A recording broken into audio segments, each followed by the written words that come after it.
Monsanto, again, comes up again and again.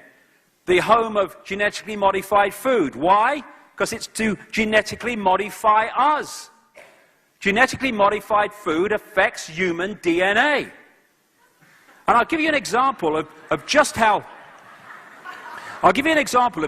detailed this is, because what it comes down to on so many levels is there is a level of knowledge here about how everything works, and then there's a level of knowledge that the public are allowed to have. I'll tell you a story I came across only last week. We have a treatment for cancer called chemotherapy, which is equivalent for most people to assisted suicide. Stone Age medicine. What chemotherapy does, as we are at the cutting edge of knowledge, is kills cells. That's what it does. It kills cells. It doesn't kill cancer cells only, it kills all cells. And the question is, do we kill enough healthy cells to kill the patient before we've killed the cancer cells to rid of the cancer?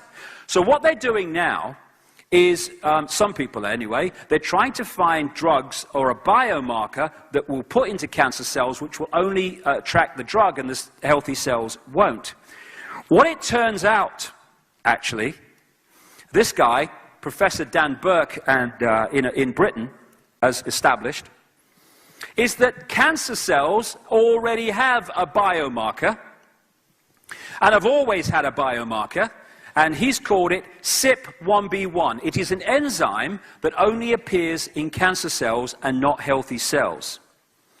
What he then did was get with another man, Professor Potter at Leicester University, who came up with a substance found in many fruit and vegetables, which is called salvestrols. That's what they call it.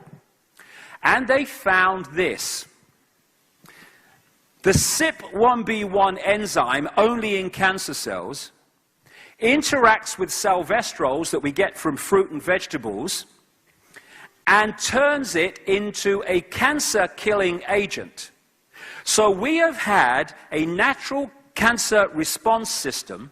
As long as we eat fruit and vegetables in rich numbers with these salvestrols in them, when we get a cancer cell, the CYP1B1 enzyme within the cancer cell, but not in the healthy one, creates a chemical reaction with the salvestrols and kills the cancer cell.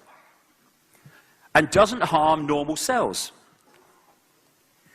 You get salvestrols in those fruit and vegetables that are subject to fungal attack, because the salvestrols are what the fruit and vegetables produce to deal with a fungus attack. And the reason salvestrols work against cancer, because we're going to find out, and it's going to be established eventually, cancer is actually a form of fungal attack on the body. Now, this is where I'm going. In the 1950s, they introduced chemical farming. From the 1950s, we have had an epidemic of cancer in the Western world. So what is the effect of this? Because they've been using fungicides on fruit and vegetables, they've been killing the funguses and the fungal attacks artificially, which means the fruit and vegetable plants are no longer producing salvestrols to deal with the fungal attack, because it's being done externally for them. But here's the killer, that they know what they're doing. The most used fungicides used in the world have another effect. They neutralize the effect of CYP1B1, the enzyme in cancer cells.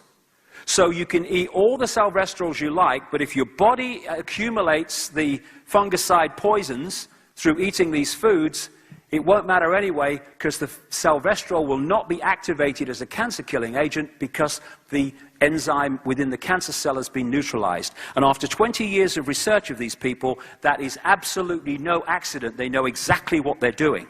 And that's why in America now, this bill is going through to make it virtually impossible for people to produce organic food in America when this bill goes through. Because if you eat organic fruit and vegetables of this type, then they are rich in salvestrols, because they're still producing them to fight off fungal attack, because there's no fungicide getting in the way.